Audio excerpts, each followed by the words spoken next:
So it was about 10 years ago when I got this idea in my head that I wanted to open a yoga studio. I was looking for something to do, and this idea just really popped into my head. I had no following, I had no reputation, I had never taught a yoga class in my life.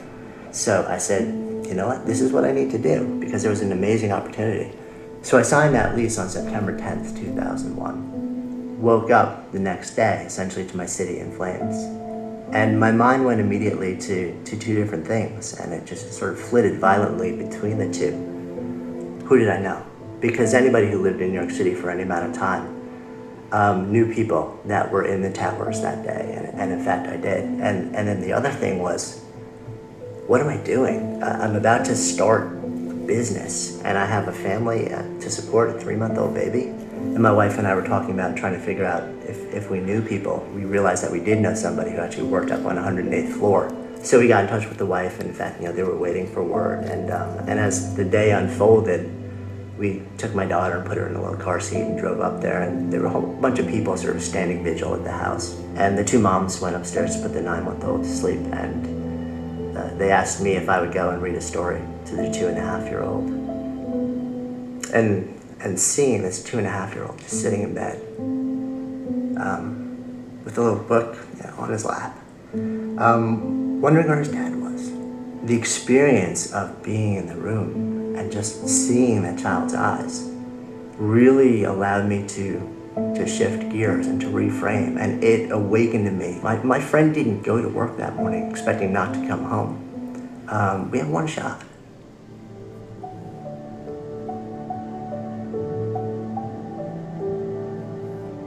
We ended up opening the studio at the end of November. That studio, over a period of years, grew into one of the largest studios in Manhattan, a place where we had the opportunity to touch tens of thousands of lives.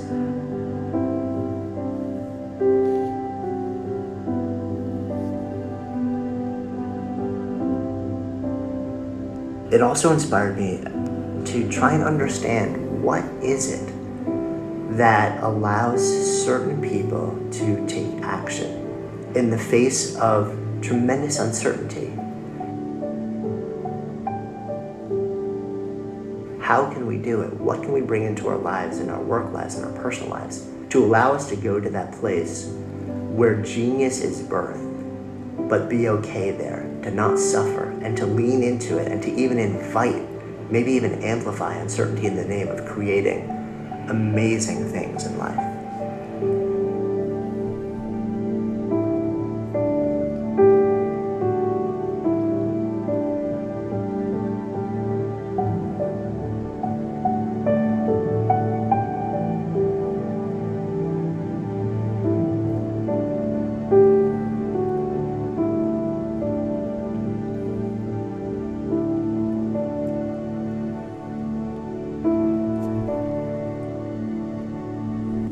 Awesome.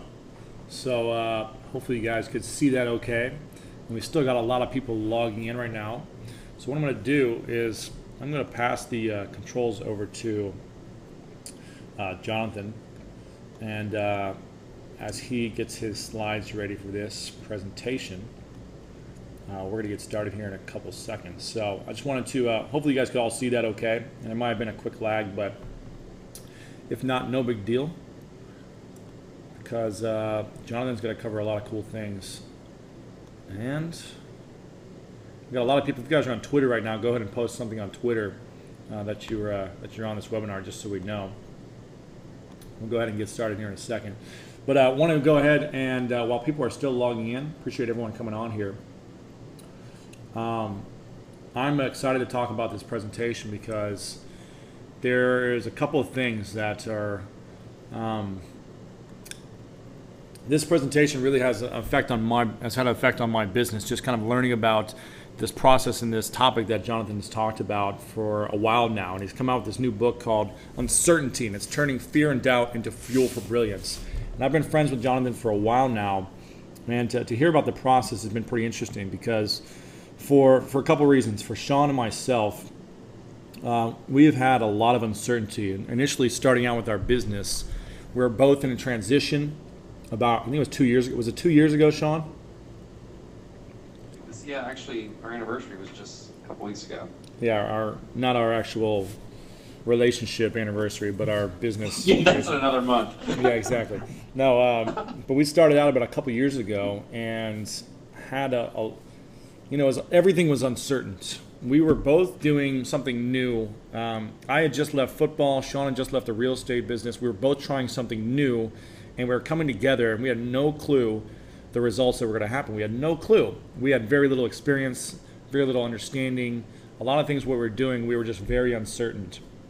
But what we did have was, I think we both had a passion. We had an expertise, a specific expertise, both of us, and we both had a passion. And we used that passion as really fuel to make something happen and create something cool and interesting that's ultimately now, in the last 2 years, has been a very successful business for us. So I wanted to bring on Jonathan to really talk about how to embrace uncertainty.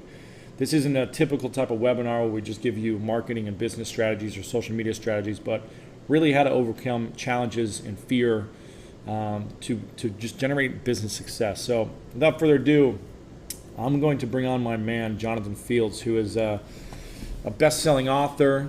Previously, before this book, he's also an award-winning or one of the top bloggers out there on the lifestyle blogging space. A very extremely smart businessman who used to be a lawyer, created a yoga studio, which he talked about in that video there, made a very successful yoga studio. The day before September 11th, he started that studio basically.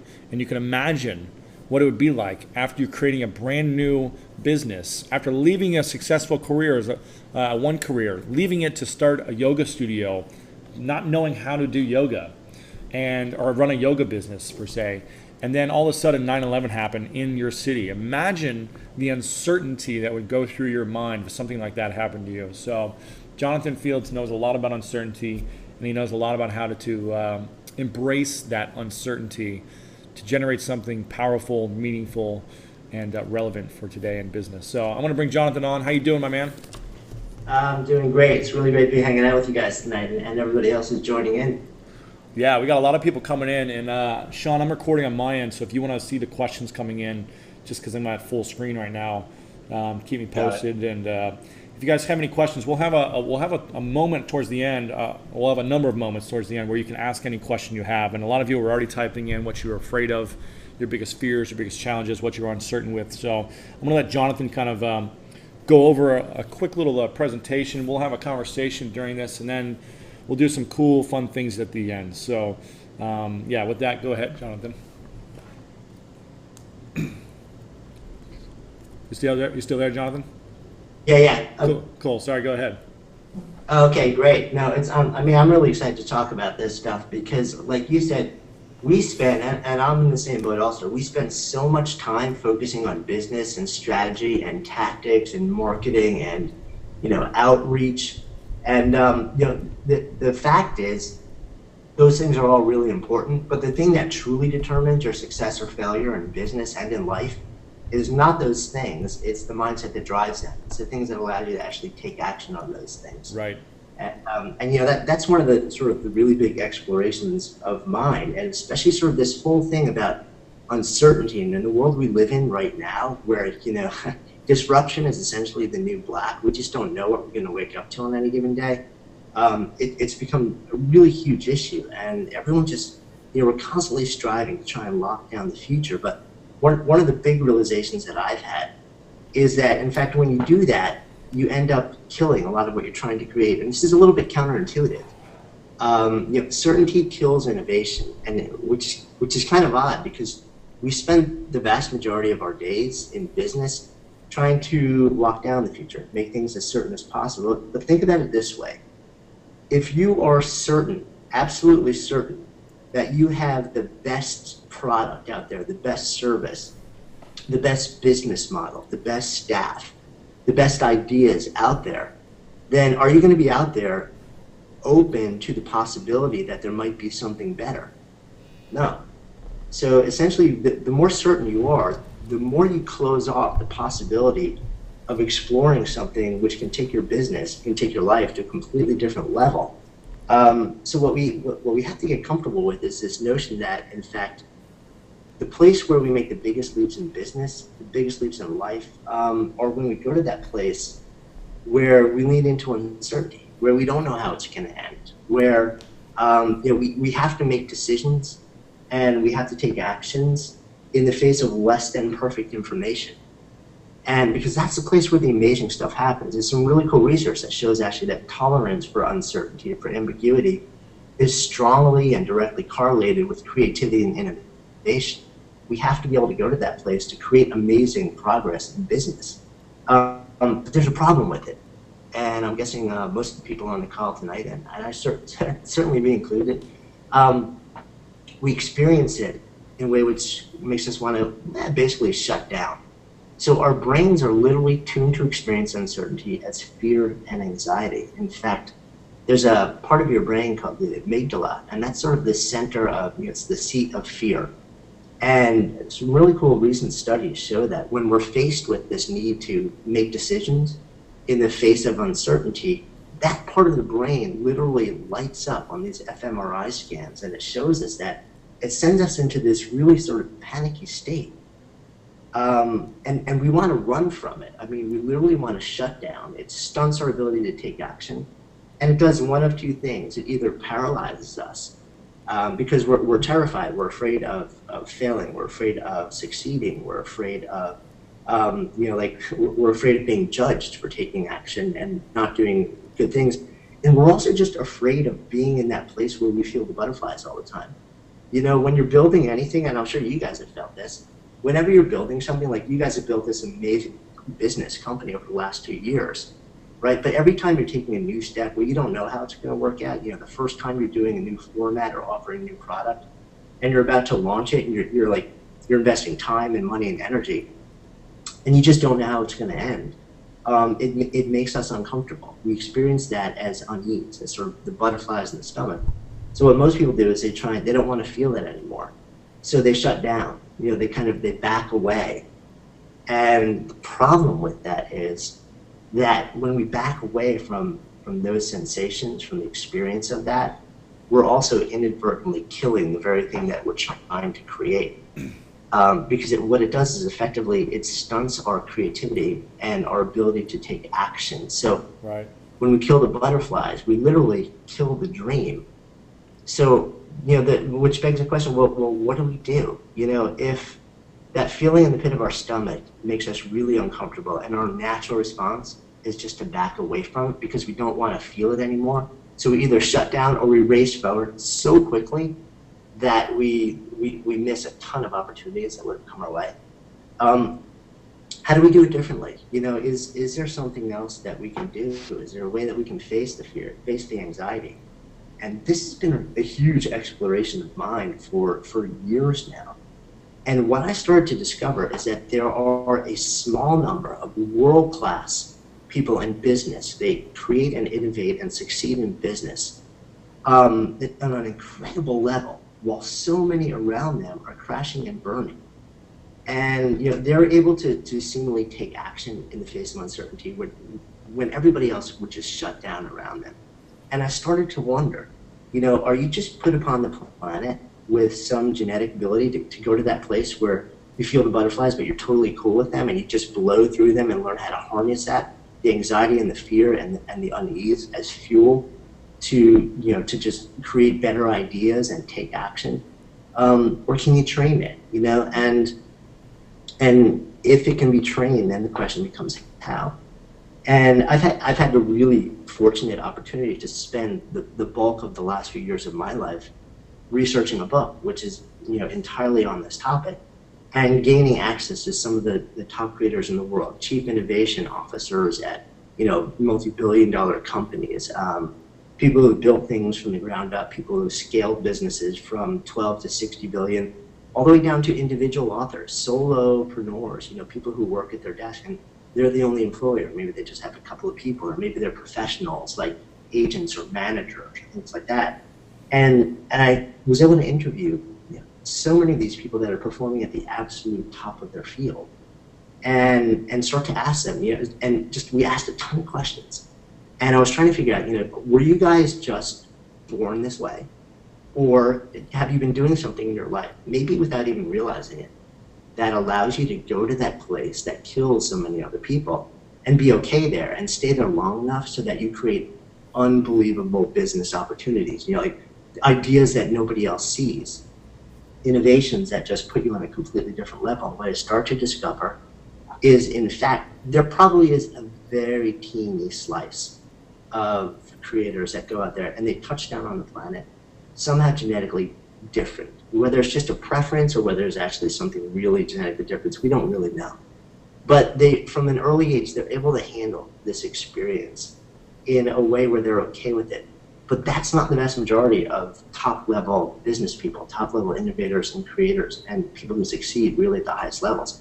Most of those people, and touch down with this insatiable Jones to build stuff. They just constantly create cool stuff, but they suffer to varying degrees. Either riddled by fear, or just really feeling huge levels of anxiety and discomfort. But they're different than us in a couple of key ways, and those ways are that they've learned how to bring a certain amount of strategies and practices and processes into their lives that allow them to go to that place on a regular basis where the really amazing stuff happens, but they don't experience it as suffering. They feel it, they feel the butterflies, but they're able to somehow change the way they experience that whole thing. And what I started to realize is it really broke down into 3 or actually 4 different categories of things that they're doing. And one of them is something I call workflow adaptations. Second category is personal daily practices. Third one is environmental shifts, and fourth are something that I call outlook prompts, which are kind of closely related to all of them. So if it's cool with you guys, if you don't have too many questions already, I thought I would just kind of go through those categories and maybe touch on a couple of the major things in each one of those. Does that sound good? Sounds good to me. So That's great, Jonathan. Cool. And if we're getting, just let me know, chime in. If we're getting blown away by questions or we need to stop, just let me know. Cool. Roll with it, man. You're doing great. Yeah, cool. So let's start out with workflow adaptations. So what is this that we're really talking about? So what we're really talking about here is making small changes to the way that we actually work throughout the day. And what really fascinates me is that a lot of these things that I explored, they're not these big, massive, disruptive, sweeping changes where you've got to completely revamp everything you do. They tend to be more along the lines of what we feel as tweaks.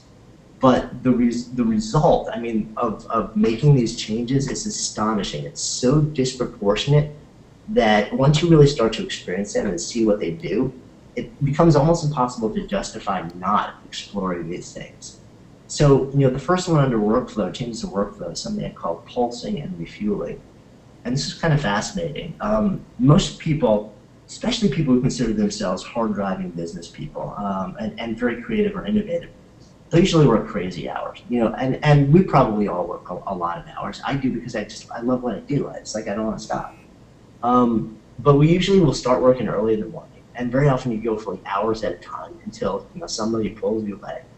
Some people don't even stop. Some people just literally sit at a desk all day long. They'll have lunch at their desk. They'll barely take any breaks until all of a sudden it's 8 o'clock at night. They're like, man, what happened to the day? And then they look back at the day and they're like, wow, that was a power day. I got so much done. But then if you ask them, well, what exactly did you get done? Can you tell me the 10 just really, really important things that you got done?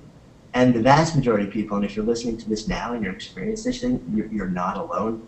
The vast majority of people will be like, I was so busy, but I'm not really sure exactly what I got done. They have a hard time identifying, what big things, big important things did they get done? And how did they move the needle forward in a really substantial way during the day? They just know they were super, super busy. Turns out our brains are not designed to function the way that most of us work. In fact, it pretty much kills our ability to create really good ideas, problem solve, and build business.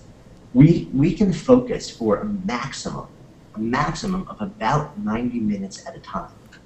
And after that, and the honest truth is most people can focus for a lot less than that. After that, we lose awareness, we lose attention, we lose focus, we lose the ability to solve problems, to be creative and innovative. rapidly. Everything deteriorates. So we actually need to step away, and not just step away, but actually create deliberate pauses in our day that allow sort of our brains to refuel with energy, and allow us to refocus. And when we don't do that, our workflow just starts to deteriorate so that we feel like we're really busy, but it feels like the work is getting harder and harder and harder, and we're not flowing.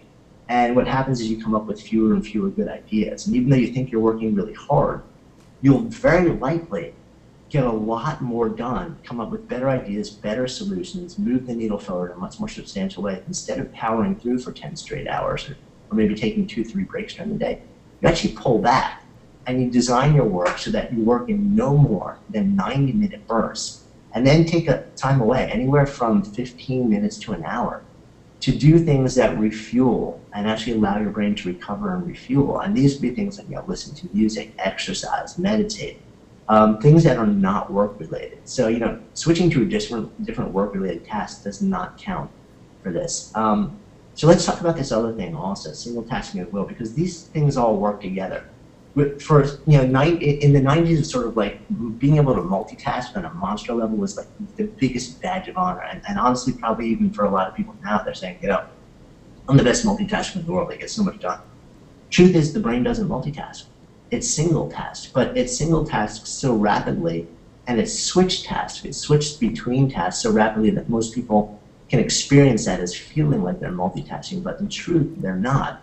They're just rapidly switching between a million different tasks.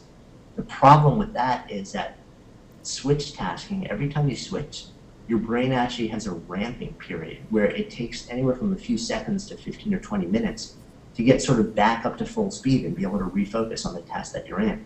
So if you switch 100 times, or very often a lot of people will switch a few hundred times between what they're doing during the day, it literally, we lose hours of really high level creative work and innovation and problem solving and productivity because we're switching between things. But there's another thing that happens, and that is that when we multitask, we generally have to hold a lot of information in a working memory.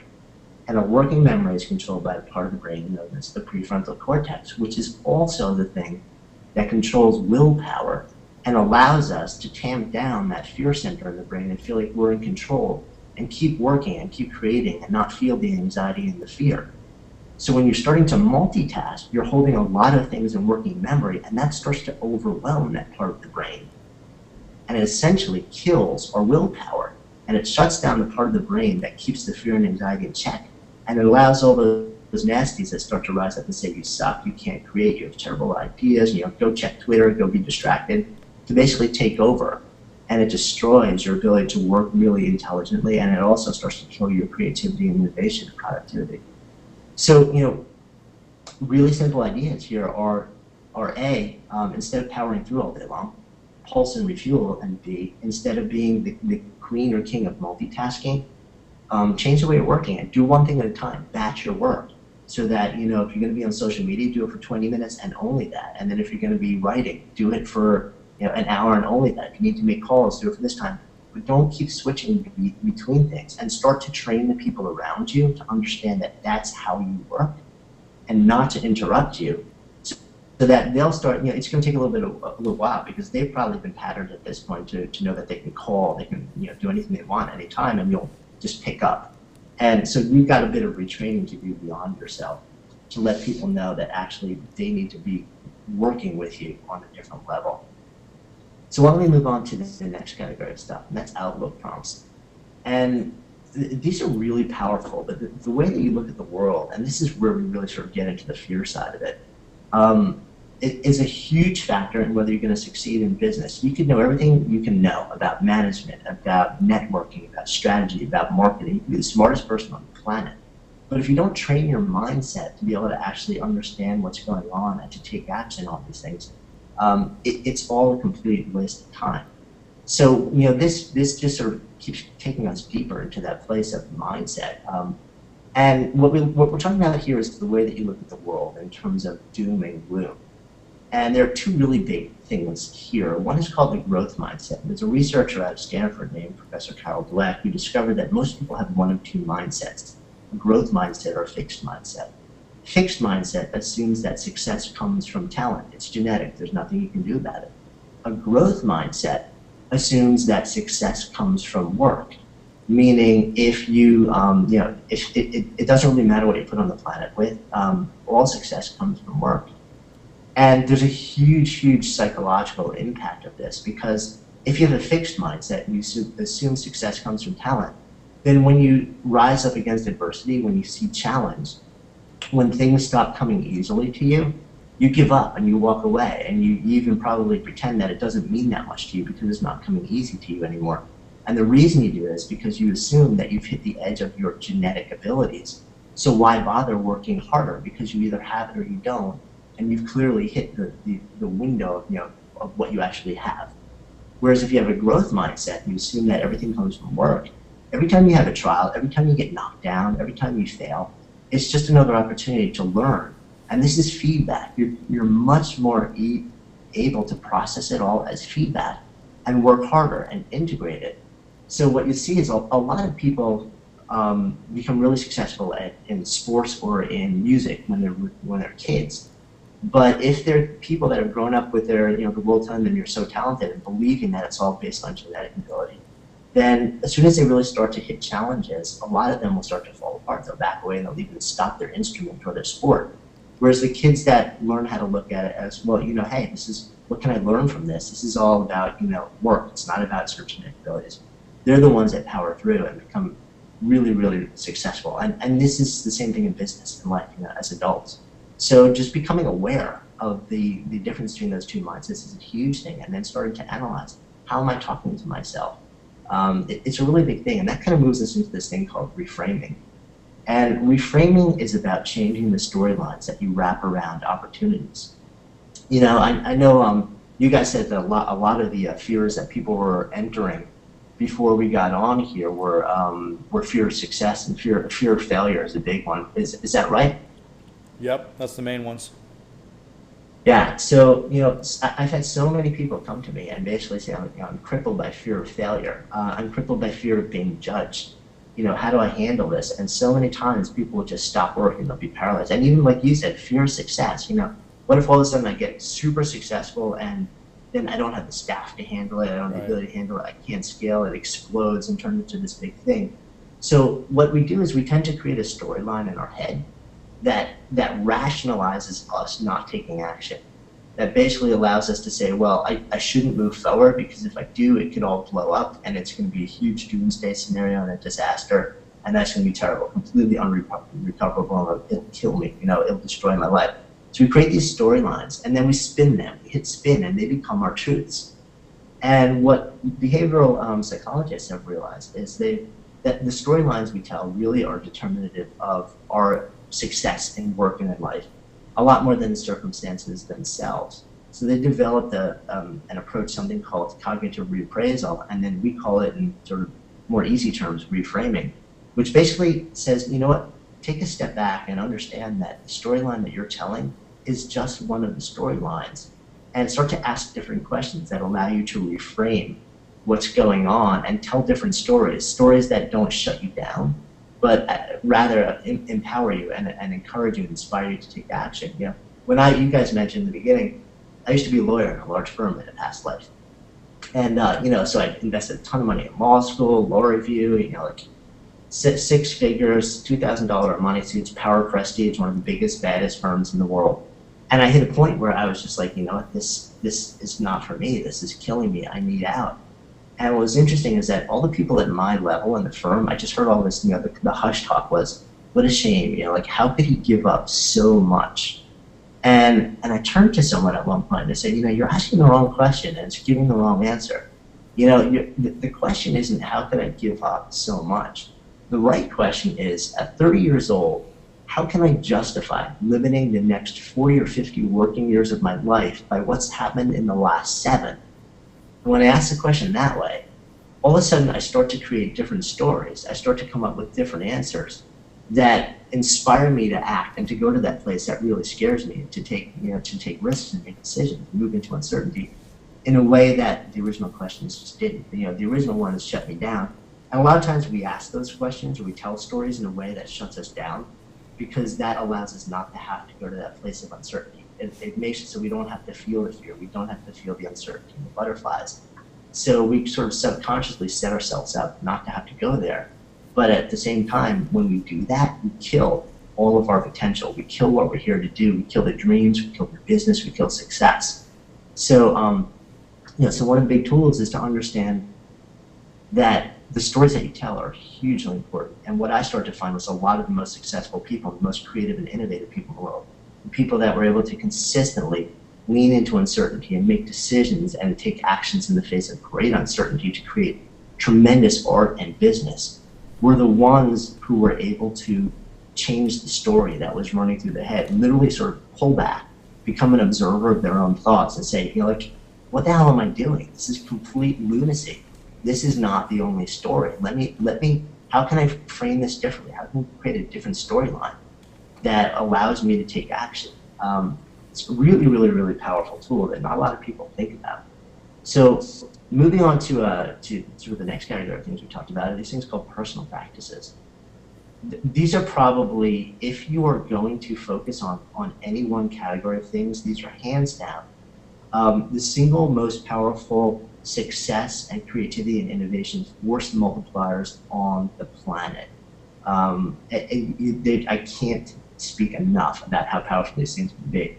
So there are a couple of different practices, but one of the prime ones, and something that's become a really important part of my life, it's been a part of my life on and off for years, but literally writing this book has inspired me to adopt it at a completely different level.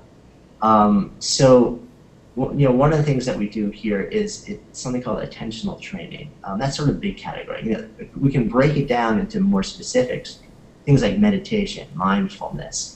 And a lot of people hear stuff like that and they start to freak out and they go running. They're like, I can't do it. This is some sort of dopey, kumbaya, crunchy thing. This isn't for me. And what's kind of fascinating is I've interviewed so many people at the highest levels of corporate success these days, from entrepreneurs to, I was talking at one point a couple years ago to Bill George, who took Medtronic from $12 billion to a $60 billion global medical devices company over 10 years. And while we're talking, we're just talking about a bunch of different things. And I asked him, I said, is there something that you do, or there practices or things that you do in your life every day that you believe are sort of like part of the foundation of what has allowed you to build something so substantial and just constantly wake up every day and go to that place where you don't know how things are going to work out and succeed? And he said, 27 years ago, his wife exposed him to meditation, and he's been doing it twice a day for 20 minutes a day for 27 straight years. And it literally floored me, because here's a conservative guy, now Harvard B School professor, highest levels of corporate success, and he's talking about twice a day meditation as a core thing behind driving his success. And then you start to talk to other people. Randy Komisar is kind of a legend in Silicon Valley, former head of LucasArts, then a virtual CEO, giant best-selling author, a Stanford B School professor, and now a VC at Kleiner Perkins. I'm talking to him, and he credits his daily mindfulness practice as being what he calls the keel in his ability to constantly go to that place where he doesn't know how things are going to end. It's always go out there and sort of be pushing in business. And he has this thing that he can return to, this practice that allows him to touch stone. I always remember the sentence that he shared with me, which was, equanimity is a powerful muscle to flex when you step out into the ambiguous void. And it's a really, really, really powerful practice. And the cool things about these practices is, whereas years ago they tended to be very dogmatic, they're not anymore. I mean, you can take that approach if you want, but there are plenty of very, very simplified approaches, very sort of stripped down, straightforward, step-by-step approaches to these practices now that are very direct to learn. You don't have to buy into any philosophy or ideology. All you do is you sit and you practice them every single day. Sonia Simone, who a lot of the online crew probably knows from Copyblogger, is another person who just absolutely credits this. with a lot of her ability to go to that place and deal with anxiety, especially the ability to deal with anxiety and fear when you're constantly taking action in the face of uncertainty. These practices are huge at helping you not only manage it, but they literally rewire your brain to allow you to access deeper levels of cognitive function, problem solving, and creativity. So really, really powerful stuff. And the last category we're talking about here is sort of shifts in your environment, shifts in the bigger culture in which you operate. And these tend to be bigger picture stuff. This is if you're operating sort of in your own private place, then you can create groups of people that come together. But there's certain sort of cultural things that you want to create, certain philosophies. One of them is that wherever you're working, whether you create the environment or whether you build it online or whether you're working in an organization, embracing uncertainty and exalting experimentation are mission critical. If that's not part of the culture that you work in, and this is where it gets really fascinating too, right? Because probably a bunch of you guys work in organizations where, on the surface, they say, oh, let's go out there, experiment, be hyper creative, innovate, do what you want to do. And because that's what we want from you. And then you go out and you start to generate all these crazy ideas and all these really cool things that can really move the needle.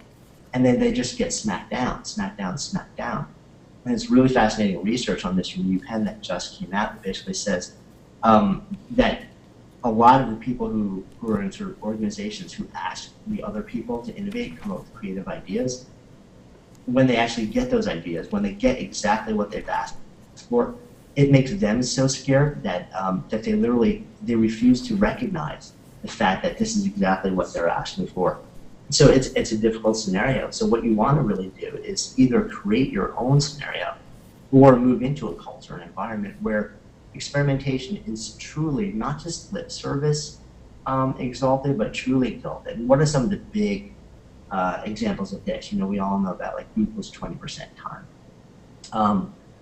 One of the fascinating, really sort of, it's really hot in the tech entrepreneurship world these days are things like Techstars and Y Combinator, which are these things called seed accelerator models. And those are really interesting because you have teams of founders come in and they'll come in for 12 weeks and you'll have like a dozen founding teams going from idea to business model to developed platform to testing to getting feedback to completely shutting down, pivoting, changing business models, rebuilding the platform 2, 3, sometimes 4 times in a 12-week window. And then a huge percentage of the people that come out of this after 12 weeks get funded, way higher percentage than anybody who's not in these environments. One of the things that happens in there is that they actually change the judgment dynamic. So, one of the fears that I know people talked about earlier, but just starting, is fear of being judged, which is really part of fear of failure. Fear of failure is really 2 things. It's fear of going to zero and fear of being judged for for making mistakes. And fear of judgment is a huge, huge issue. The thing is, we actually don't want to eliminate judgment because judgment is just data, it's feedback. And we need data to move forward, to succeed, to push ideas forward. We actually need information, but we experience that judgment, that data, as very often as crushing. So one of the cool things Jonathan, that you can do is either find yourself or create an environment where everybody is all in, everybody gets exposed, and sort of sharing and being exposed and giving feedback and commentary is a critical part for everybody in the environment. Were you just saying something, Lewis? I'm sorry. Yeah, I was just going to say, for the fear of judgment, is it more the fear of judgment by your peers or just judgment by society or in general? Or, so I think when I think of judgment, I think of like what your friends will think, right? Yeah, and it's really everything. It's going to vary depending on the person. Some people will be terrified of what their parents think about their choices. Some people it's going to be colleagues. So it's really, everybody's going to have a different trigger. But one of the cool things is that you can learn to lean into that place. And one of the things that you do is the Techstars is an interesting example because it's an environment that you go into where everybody understands they're going to be judged on a weekly basis. Literally, everyone has to present what's happening on a weekly basis, and then everybody else gets to comment. But the fact that everybody's exposed, complete transparency, and it's an all-in, And there's an understanding that all of the feedback is in the name of everybody succeeding. It's not in the name of one person winning, one person losing. Totally changes the dynamic so that people experience it in a way that doesn't shut them down or cause anxiety and fear, but actually empowers them to move forward. And a lot of us, we don't have access to that type of environment, but the cool thing is we can create it on our own. So, if you're not accepted into one of these programs, go out and do this on your own. Find 5, 10 people who are like-minded, where you understand, the fundamental elements that need to be there, and create this on your own. And one of the cool things is that people are doing this online too, with private groups or with, literally just putting together their own groups of people, so that it doesn't even have to be local anymore. I mean, you can find 10 people around the world and turn that into your own private creation hive, which is, it's a really neat development. So kind of moving down, one of the last things here is to provide training, so that if you're within an organization, and this is really if you're sort of part of something bigger, it's important to actually take the time to get this happening, not just from like your standpoint, but from the top down, and make sure that everybody's on the same page. The fundamental truth is that action in the face of uncertainty is mandatory. You have to go to that place where you don't know how things are going to end if you want to create amazing things in life. There's no way around it, which means that to a certain extent, you have to feel the butterflies. You have to go to that place where you don't know how it's going to end. The good news is that there are a lot of practices that you can do, changes you can make the workflow in your daily life, that allow you to experience that place much more comfortably, without that level of suffering that a lot of people experience. And I want to share one cool thing with you also. We have over at the website at theuncertaintybook.com. You just go there and go to the resources page and go uncertaintybook.com/audit. There's a really cool tool. It's a quick 27-question assessment, totally free. And it looks at different categories, and it sort of gives you just a very quick down and dirty look at where you are, where your current mindset is, where your current workflow and environment and personal practices are. And you'll get a score, and you get to actually compare yourself to the average score. And it'll give you a sense in each one of these different categories of where you should allocate your energy to really sort of, find the greatest return. So, Lewis, would now be a good time to explore questions, or what do you? Yeah, let's go over some. Actually, Sean, are there a lot of questions coming in already, or no? Yeah, there's been quite a few. And if you guys have any more, this is a good time to go ahead and put them in. And what I was going to say is, I'm getting some feedback from. Is that your end, Sean, or is that mine? I'm hearing myself. Nine. Yeah, I just started to hear that, but I wasn't hearing it earlier. Yeah, I'm hearing myself echo, I guess. Maybe it's better now. Yeah, you sound okay to me now. What I want to do is, first off, go ahead and type in, guys, if you guys are, if you're seeing the power of this content, if you're enjoying this presentation so far. We're going to do a couple things next, so don't go anywhere. So I want to make sure you guys are enjoying this so far. So go ahead and type in the GoToWebinar control panel if you're enjoying this, or maybe type in what you've taken away from it so far. As I'm seeing a lot of comments come in on Twitter and on Facebook, so I appreciate everyone typing in here. Hey, John.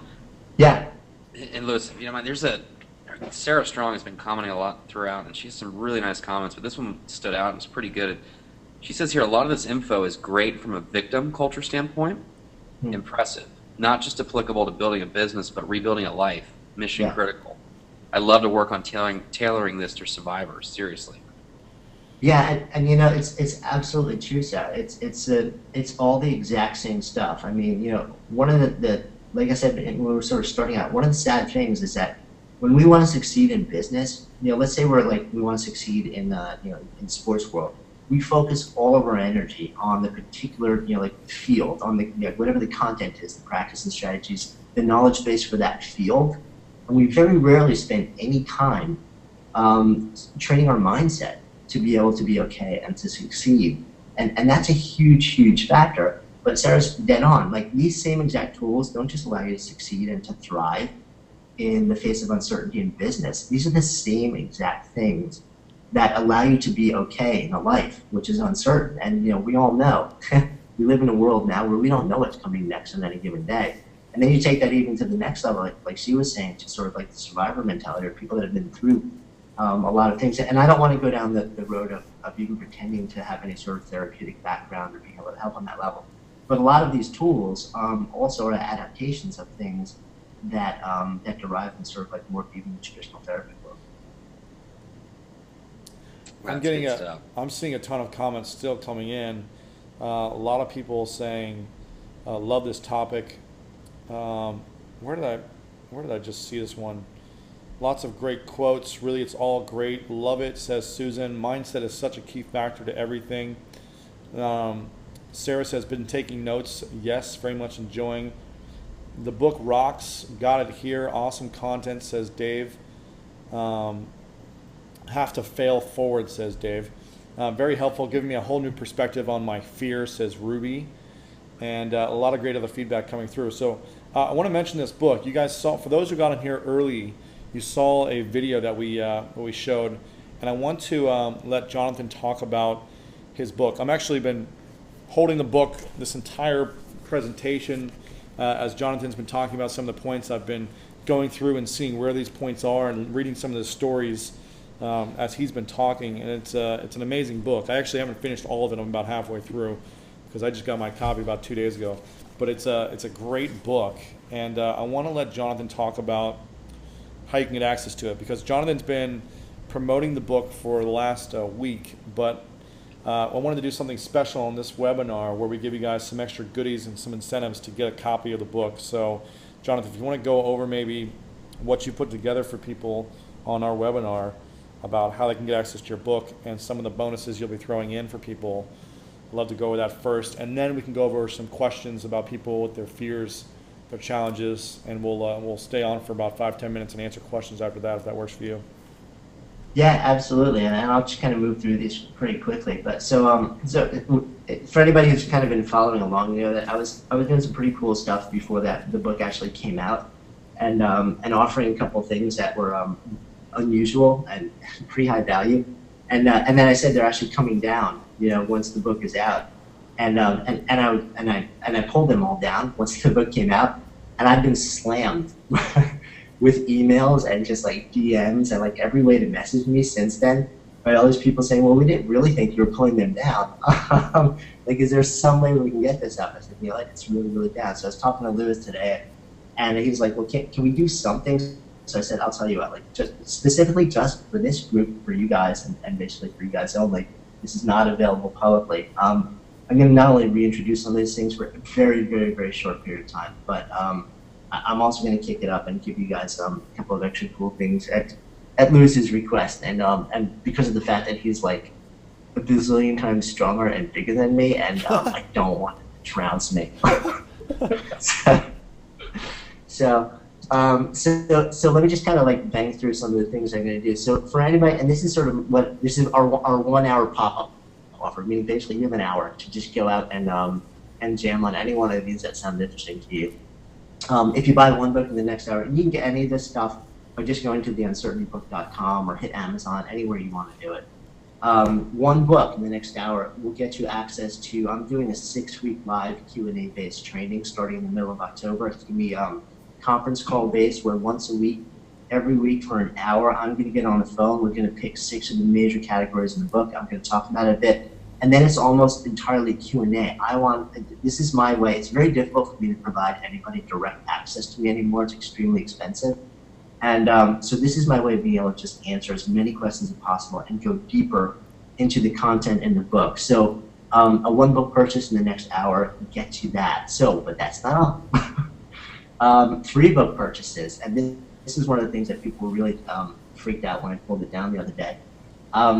In addition to the 6-week live teleseminar Q&A training, I was able to go back to a whole bunch of people that I interviewed in the book. And these are some of the super high-level creators. And if you've ever read a book or been behind the scenes, you know that you can interview people for a ton of time, and then a teeny bit of it makes it into the book. But you've got like this insane amount of mind-blowing interview content that never gets shared, and that was killing me. So I went back to a whole bunch of people and said, can I edit these into some really substantial interviews and then release them as a series with, you get to sign off? And a lot of them said yes. So And that's going to be coming out also, the Creative Masters interview series. There is no other way to get these. They were available in the pre-order stage. I pulled them down, and this is basically going to be it. So again, 1 hour. If you want to grab 3 books, then you get both the 6-week program and the Creative Masters interview series. And we've got a 10-book offer. This is capped at only 10 people because because what you get is the 3 things I just talked about, but also a 2-hour private or semi-private telemastermind in November. So basically, we're going to put 10 people on a very private, very small conference line. I'm going to ask for a whole bunch of information from each person first to make sure that I know everybody, your business, your model, your fears, your concerns. And we're going to spend 2 full hours in a very small group of 10 people masterminding with each other. And capped at 10 people because we can't go above that because we lose the value of it when we do. So we want to be able to actually get everybody some really serious attention in this one experience. So it's the first 10 people, 10 books in the next hour. We got also a 50-book offer. This is basically you get the 6-week live one, the Creative Master interview series, and then a 1 hour live or either live in New York City, which is where I'm based out of, or Skype consult. I'm actually not booking any of these anymore until early 2012 because my schedule doesn't allow it. When I do book them, they're $1,000 for an hour of my time, and very often it's actually not even an hour because the ideas come out and people are like, well, why are we still talking when I can go and take this idea and turn it into 10 or 20 or 50 or $100,000? So there are only 10 of these. Basically, I'm not even booking these for anybody else until early 2012, if then. But you guys, the first 50 people, the first 10 people, if you want to go in, if you want to go big, we'll actually be able to do this in the next month or 2. And this is where Lewis basically said, I'm going to stomp on you if you don't do something insanely over the top cool. So whoever buys, he would never do that. We love Lewis. But so basically we have a most book bonus. Whoever buys the most books tonight in the next hour gets a 3-hour strategy session and dinner on me at Soho House in New York City the next time you're in town. Or if you're never coming to New York City and I happen to be coming to New York City, we'll go hang out somewhere there. Or if you want to just do it over Skype, totally cool. It's kind of like your option. So that's one person who can do it, and we've got basically an hour. So those were the things we wanted to throw out for you. When you do these things, we'll follow up with an email so that for the 1 book and the 3 book offers especially, where you'll get a form where you can enter a little confirmation of purchase, and so we can validate it, and then we'll send you the information you need to sign up for those courses. And then we'll get you all the information you need to know after this. But those are our special 1 hour pop-up opportunities, which are available just basically right now. So yeah. And now, oh, go ahead. Do you have something else? Yeah, no, I was going to turn it back over to you, Lewis. Yeah, and if you can go back to that first slide for the 1 book offer, here's what I want you guys to do. You guys can go to theuncertaintybook.com. There's somewhere on that page where you can click on a link to buy the book, and it'll take you to Amazon to go buy it. Here's what I want you guys to do right now. I want you to go to theuncertaintybook.com, click on the Amazon link, wherever it is, and then go there and at least buy 1 book. At least buy 1 book, because this book is extremely powerful. You guys all typed in that you're getting a lot of value and content from this training so far. This is a free training, absolutely free. But you're going to get a lot more great training. And I think it's like 14 or 16 bucks on Amazon. It's basically a freebie. Yeah, it's like they keep dropping the price on it. Yeah, it's like 14 or 15 bucks. So do yourself the favor and go to theuncertaintybook.com. Get at least 1 book. Here's what I want you to do. I want you to email me like as soon as you do this. So if you do this in the next 2 minutes, go to Amazon and get 1, 3, 10, 50, as many as you want, but do at least 1 book. Email me. It's my first and last name, Lewis Howes, at gmail.com. So email me your confirmation so I can get that. Lewis Howes at gmail.com, and Sean will type that in to the GoToWebinar control box right now. So email me your receipt. You have to email me your receipt. I'll forward these on to Jonathan. We'll do it that way. So email me your receipt. Now, this is for the 1 book. You're going to get 6-week live training Q&A. So if you want to get 1, That's what you're going to get as a free bonus. $15, you get 6 weeks of live training, Q&A. Now, if you go to the next slide, Jonathan, if you guys want to get 3 books, which I encourage you guys to do, because if you guys are feeling uncertainty in your business or in your life, which all of you have mentioned that you have the uncertainty of fear or the uncertainty of success or some type of uncertainty, and you want to learn how to overcome it, this book is going to really share with you some great strategies and case studies on how to do that. But I'm certain if all of your friends aren't achieving their exact dreams and their exact goals and living the passion they want to live right now, if you know 2 to 3 people who aren't fulfilled right now in their business and want to just take it to the next level, then you owe yourself the favor to get them a copy of this book. And again, it's $15 for a couple copies, right? For 1 copy is $15. So you're not spending that much. And you can really impact and change your friends' lives. Just giving it to 2 to 3 friends, right? Keep 1 for yourself, give 2 away. You're also to get the 6-week live teleseminar Q&A training plus the Creative Mastermind, Creative Masters interview series. Okay, so there's some great extra bonuses. Probably a couple $100 of extra training just for free for getting 3 copies. So again, if you get 3 in the subject line, just say either 1 book or say 3 books in the subject line when you email me, lewishowes@gmail.com, with your receipt. All right, this has got to happen by tonight. So that's for the 3-book offer. Now, let's go to the next slide really quick. And this is all at theuncertaintybook.com. You guys should see a link up there at theuncertaintybook.com. Make sure to go there right now. If you want to take it to the next level and get 10 books. Now, again, this is for the first 10 people. So go ahead and do this soon. Get 10 books. You get the 6-week live training. You get the Creative Masters interview series. And you get a 2-hour mastermind in November. So for the first 10 people, you'll get the 2-hour telemastermind.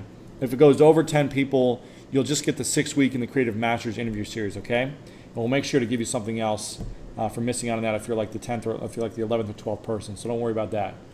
But I encourage you to get this as well. If you have a small business or medium-sized business, then you want to get these books. You want to get 10 copies. Give them to your employees. Give them to your coworkers, some colleagues, things like that, your sales team, right? Talk about uncertainty and how to overcome this. So make sure to go for the 10-book deal, and you get those bonuses. That's probably an extra $500 bonuses right there, just for getting 10 books. And these are like 14 or 15 bucks a pop. So again, theuncertaintybook.com. Let's go to the next slide. And this is for the big ballers, the people that want to have some real impact on a group. Maybe you've got a large network, you've got a lot of customers, and you want to really give this out to your customers, right? So if you've got a number of people in your network, then you want to go for the 50-book deal. You're going to get the 6-week live teleseminar training, the Creative Masters training, plus a 1-hour live in New York City. So that's a 1 hour's live in New York City or a 1-hour Skype consultation with Jonathan. His 1-hour trainings right now, one-on-one, are $1,000 a pop, okay? So you're going to get access to Jonathan for an hour in person. And I bet if you came to him in person, he'd do it for 2 hours, even though he probably doesn't want me saying that. But if you came to New York City, I'm sure he'd hang out with you for 2 hours and do that training for 50 books. So email me 50 books in the subject line, and then email me the receipt, and we'll get you set up with that. And that's for the first 10 people. And then the final one is the most book bonus. So whoever on this webinar gets the most books, if you buy 51 books and no one else buys 51 books, then you're the winner. You get a 3-hour strategy session plus dinner at Soho House in New York City next time you're in town. Plus you're going to get the 6-week teleseminar and the Creative Masters training. So you get those other bonuses as well. Jonathan just didn't mention that on this slide, but you get the other bonuses that everyone else gets, plus a 3-hour strategy session with Jonathan. So if you buy 51 books and you beat the person that gets 50, then you're the winner, okay? If you get 100 books, you get 200 books, it doesn't matter how many you get. You just have to be the most, purchase the most on tonight's webinar, okay? And you're going to get a 3-hour training with Jonathan. I'm pretty fortunate. Whenever I get to go to the Soho House and meet up with Jonathan, I come up with a number of ideas that help Sean and myself grow our business. But I also just feel like a sense of clarity. Jonathan's very cool, calm, and collected, and helps you really focus what your main passion is and what you really want to do, and get rid of all the clutter in your mind. So you can really focus on what's going to help you be profitable and successful. So again, this is for the most books purchased tonight at theuncertaintybook.com. And Was this the last thing, or was there one more thing? I forget what we said. Nope, that was it. That was it, Sean. I don't know, Sean. I don't know if you want to, if me and you should throw in an extra. Here's what we're gonna do. I didn't even talk to Sean about this, but here's what we're gonna do. For anyone that buys 3 copies or more, you've got to buy at least 3, and we should probably make it 10 copies. But I'm going to say 3 copies or more. You got to be invested in this. Anyone that buys 3 copies of this or more and sends me the receipt by tonight, that's lewishouse@gmail.com, send me the receipt, you're to get a free ticket to our next... To New York City on Virgin Airlines. Yeah, right. No, you're not going to get that. You're going to get a free ticket to our next 3-day intensive business building event. Now, this is a 3-day event. I think our next one is in Los Angeles. It'll be in December sometime, I believe. But it's 3 days of teaching you how to find a profitable idea. If you already have your idea, then how to take that and build your business online with that around affiliate marketing, teach you about webinar marketing, teach you about list building, teach you about content creation, social media marketing, everything you need to know about how to build a profitable business online. So a lot of you may face uncertainty for how to really generate a 6-figure business online, or just how to generate sales or build a list. You face uncertainty around that.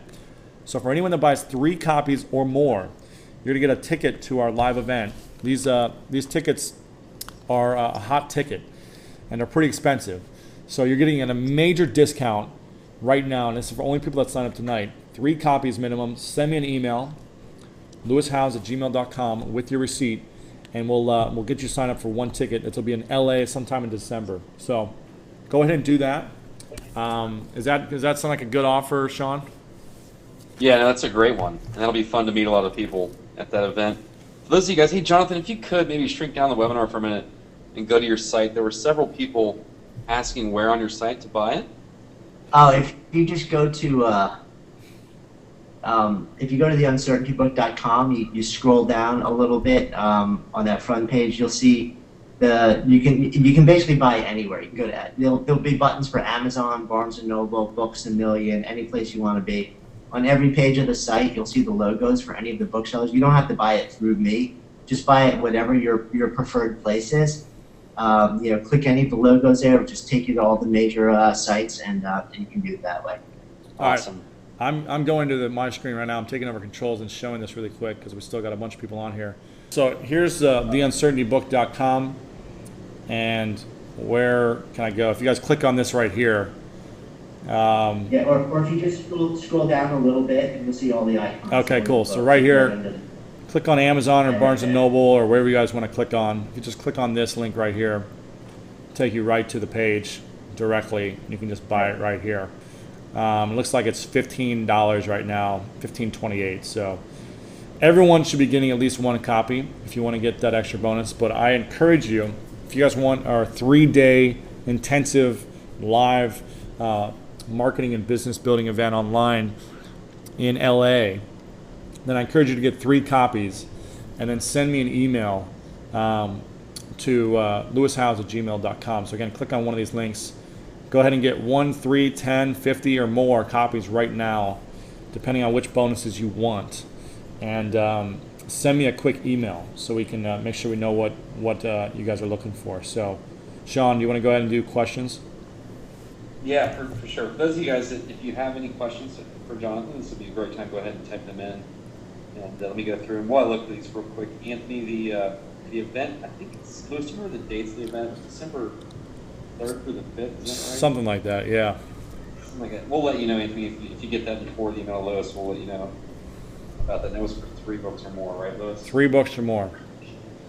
Okay. And I'm getting a bunch of orders already coming through.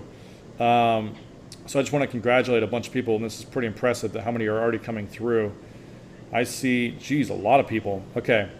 I see Mark Herman. Congratulations. Let me just see how many you signed up for.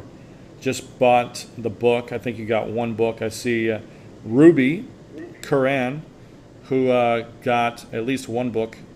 Some of you didn't title in the title how many you got. Here's one from who is this? Someone who bought 3 books is Richard Thomas. Congratulations, Richard, for getting 3 books.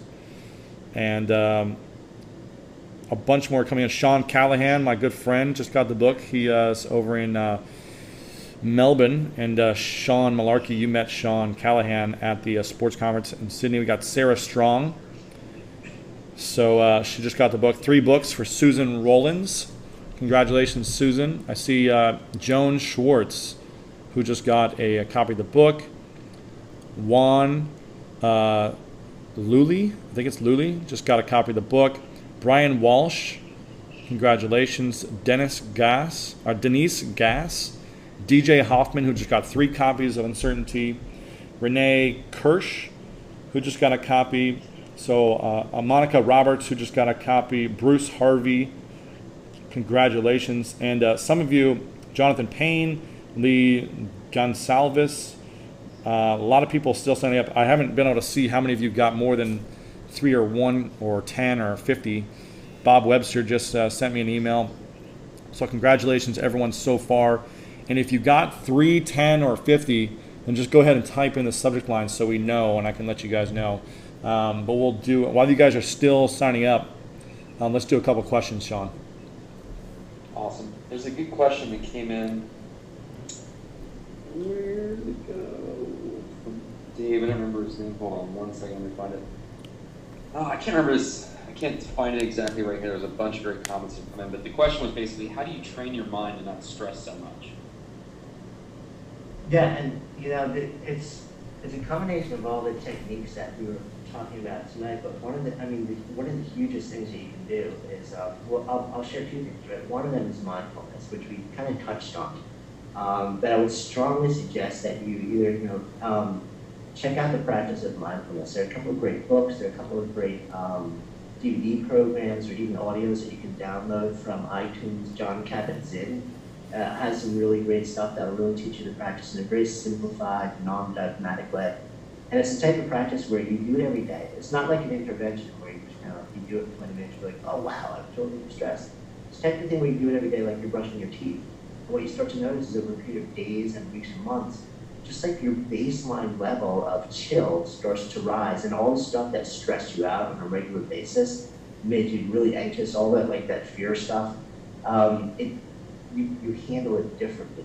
You're much calmer. You process it in a way where it's still there, but you can deal with it much more in much more balanced way, and it doesn't affect you as much. The flip side is, and the other thing is that also. Because anxiety stifles creativity. It's really fascinating research around the fact that anxiety and creativity are basically inversely correlated. So when anxiety is high, creativity crashes. And so when you're not in that anxiety state, all of a sudden you're able to create on a totally different level, problem solving, build business on a different level. So it's not just better for you in life, it's also better for your business performance at the same time. Great answer. Great answer. Here's another good one that from Ben Wilsey, who I know picked up 10 books. Yep. He said, Jonathan, what experience in your life created the most uncertainty, and what is the most significant thing that you learned about how to move forward and not enable an uncertainty?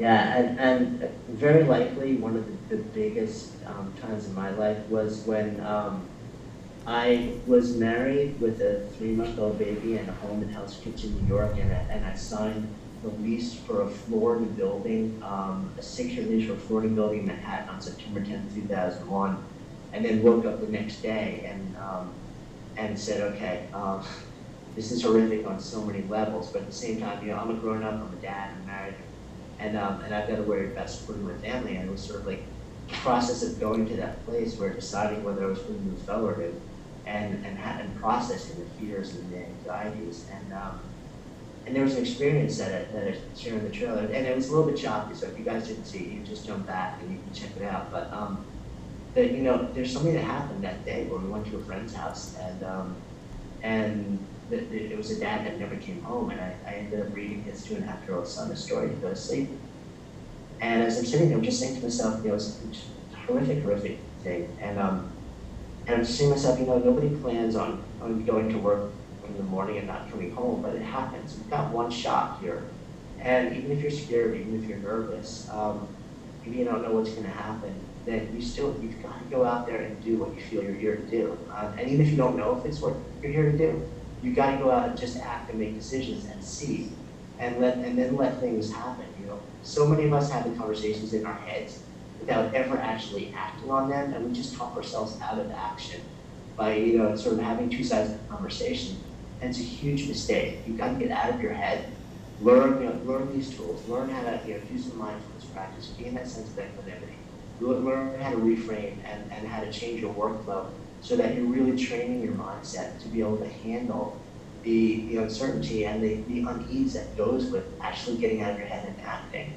And it's a really powerful thing to do. It doesn't mean that you don't feel the butterflies anymore, but what it means is that you feel them and you experience them differently. Experience them as signposts that what you're doing matters and that you should move into it, rather than as something that shuts you down. Yeah, that's a great response. That reminds me, I have a saying that I kind of tell myself when there's things that I want to do that I fear doing. It's as simple as things that I fear the most are usually the things that I need to do right away and are the most rewarding once I've completed. Yeah, it's so true. I really look at it now as if I don't feel if I'm about to open a business or launch a product or a book, whatever it is, and I don't feel anything. I'm just like, yeah, this is totally cool, whatever. To me, there's an emotional disconnect there. It's telling me that it doesn't matter to me, that I'm not invested in it, and very likely nobody else will care if I don't care. So you learn, you've got to go to that place. Right. And the big news is that you don't have to suffer if you understand how to build certain practices into your working day, just your daily life, that completely change the experience of going to that place. Yeah, and I just saw a bunch more of you guys. Congratulations and thanks to everyone. A lot of you are still signing up. I saw, I don't know what your first name is, but MJ Spain just sent me confirmation. Shelly Deneroff said, I really need this, thank you, who bought a book from Amazon. Glenda Cardoretta, who just got one book, congratulations. Kimberly Lovelady said, just attached a receipt of the Kindle book she purchased, so congrats.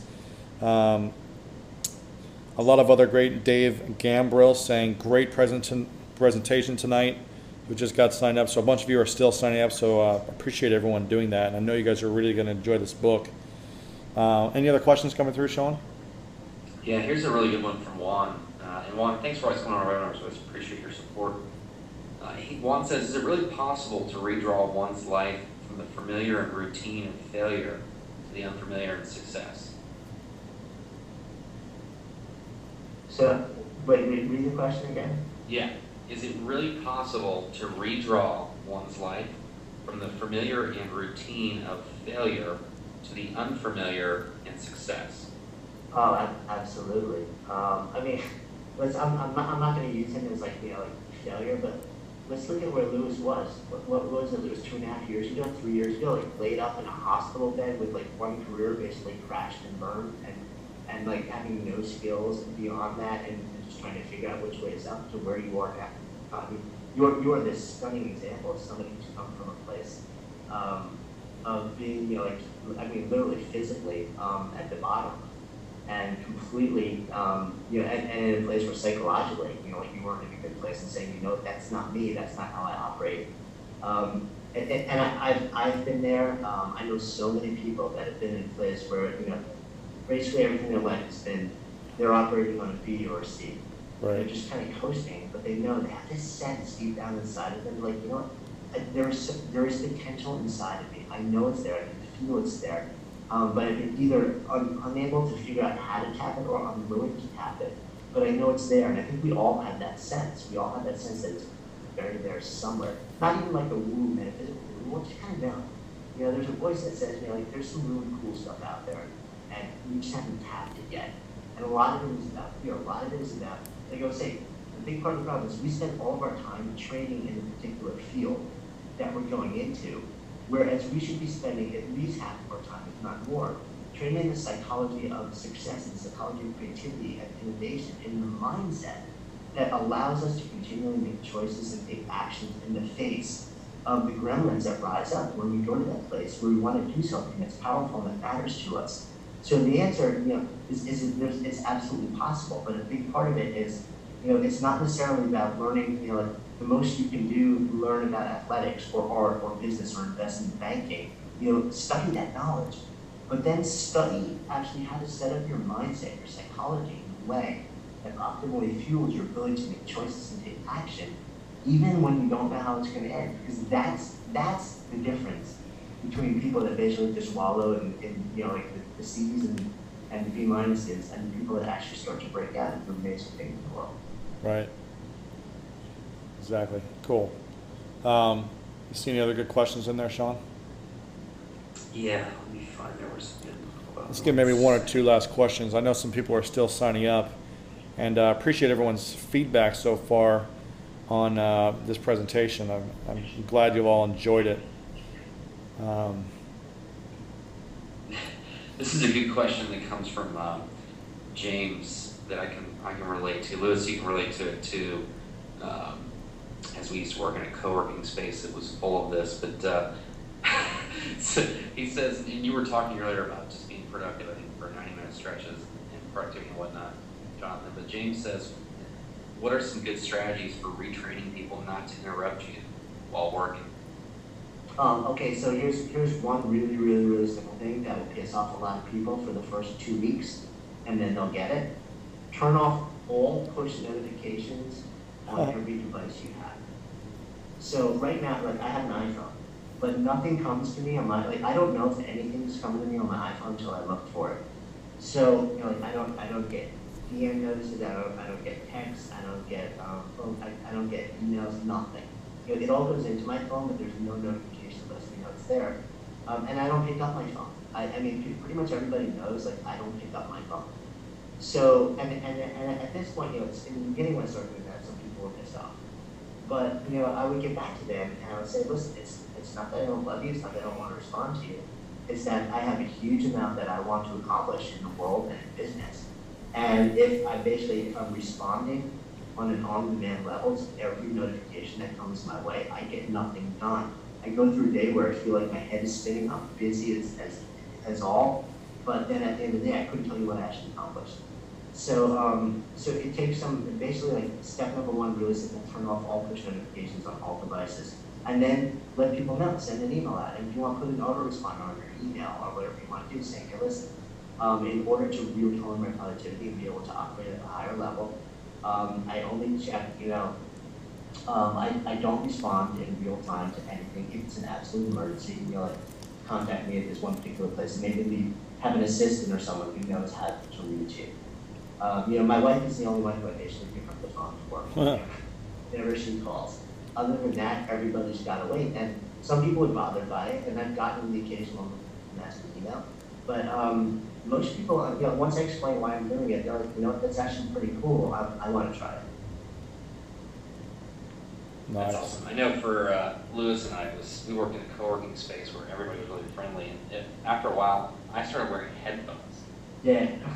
I wasn't even listening to anything. But it's like just to send a signal, like, don't bother me. Exactly, and it worked. It worked like a charm. Right. And then we eventually had to leave that place just because we never got anything done. So.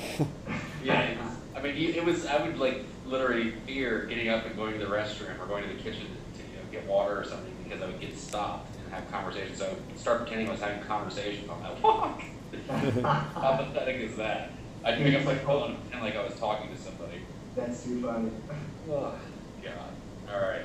Let me look through here for one last, just several good questions. Let me find one great one, and we'll wrap it up with this. I just saw a couple more signups as well. Dave Everson, who got 3 books. Congratulations. I see a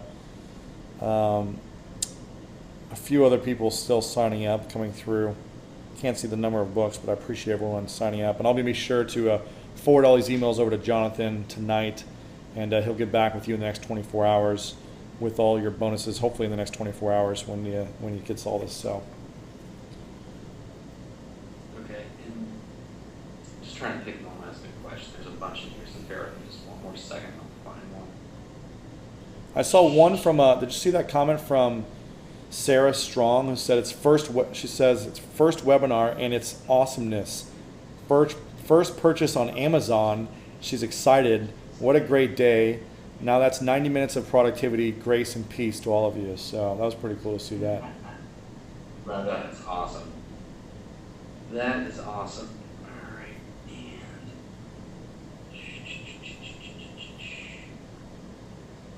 the jokester in me wants to ask Sarah if she just got out of jail. Yeah, Karen Williams just signed up, and Tara Bianca just got 3 books. I'm still seeing them coming in, so congratulations, everyone. Very cool. And you know what? It's funny because one of the really big reasons that I did the 3-book offer in the pre-order stage was that there's something amazing about when I get a gift from somebody and somebody actually hands me a book. And like, you know what? I was reading this. I picked it for you because I know you. I think it would really resonate with you. I think, you know, it would be, you'd find a lot of value with it. And I was saying, you know, when somebody actually physically hands me a book, there's something really special about that. And it doesn't happen that much anymore. You know, as everything's moving digital, I'm like, you know, this is probably the last book we'll all have the opportunity to encourage people to actually go out and buy physical books and literally hand them to people that they love, or their colleagues, or their friends, and say, like, I got this for you because it's important and you need to read it. And I wanted to really encourage people to sort of have that, create that experience one last time, because, you know, 2 years when my next one comes out, everything will probably be all digital. So, you know, it was kind of like, that was a really big motivator in me in creating just sort of a 3-book experience, because I just felt like I wanted to encourage that between people, because it's just something really cool. I think it's powerful, and I think we're going to lose it pretty soon. Yeah. Good points. Here's a great question from Mike. He says, it says, regarding starting a new business, is it better to plan and prepare, even if it might take years, or take a leap of faith and jump right in, even though I may not be prepared? The answer to that question is yes. It is intelligent to do some preparation, to put together a basic plan and a basic set of assumptions. It's also really important to understand that pretty much everything you have on paper for any business, when you hit 3-6 months out, the vast majority of your assumptions will be proven wrong. And the most important thing is to do the work, you know, do the hard work to try and create a plan that you think is intelligent, try and find the assumptions that you think will work in the plan. But then you have to get out of your head, you have to get off a piece of paper, and you have to go out into the world and act. And also expect that a lot of what you thought was going to happen and all of your base assumptions are going to be dead wrong. The vast majority of successful businesses pivot not only their major products and services, but the entire business model several times until they find the model and the products and services that actually work. And you've got to be open to doing that. So you start out with a basic set of assumptions, enough to just sort of give you a rational hat to hang your hook on so that you feel comfortable taking some action.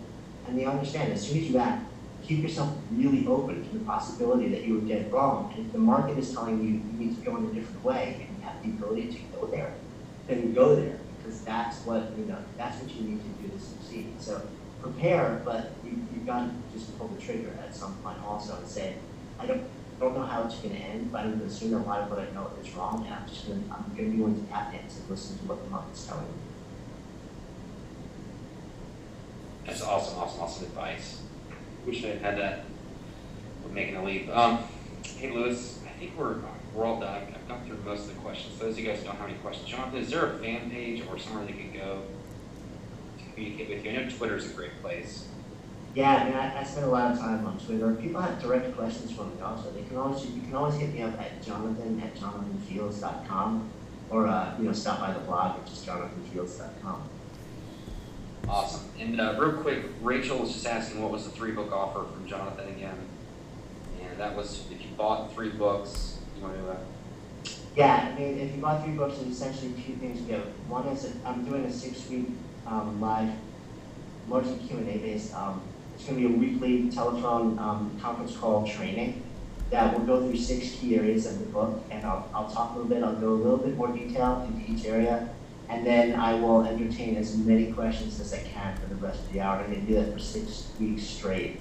So that's one part of it. Another thing that I'll be doing is the Creative Masters interview series. So I actually persuaded a whole bunch of people from the book to allow me to edit and then release the in-depth interviews that I did with them for the book, so that you can benefit from a lot of the insights and the knowledge that never actually hit the book, and it doesn't just stay locked on my hard drive. So you get those two things as part of the 3-book bundle. That's awesome. All right. Well, I think we've gotten through most of the questions. If you have any more, you just shoot Jonathan a question. Lewis is typing out right now Jonathan's thing, so if you want to go to Lewis to get Jonathan's ID, if you don't have it already, or his handle for Twitter, you can. And Jonathan, I just want to say thanks so much for coming on. This is one of the better webinars we've done in a long time. And although, like Lewis mentioned early on, it wasn't about a specific strategy or tactic to get more business, using the internet or marketing, this may have been, more important, and may equate to more success for a lot of people on this call, including myself. So, really appreciate having you on, man.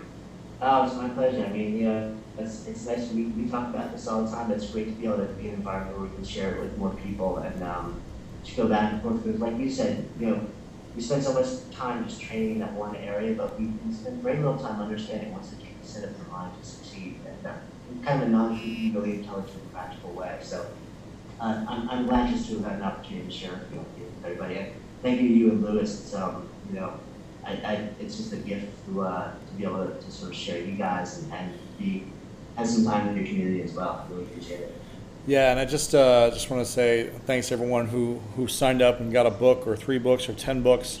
I just saw Bob Webster, Eric Silva, and Justine Ernst get 3 books each, so congrats to everyone there. And Jonathan, my man, I appreciate you. We'll be sure to we'll send out a recording of this here soon. But you guys have this time.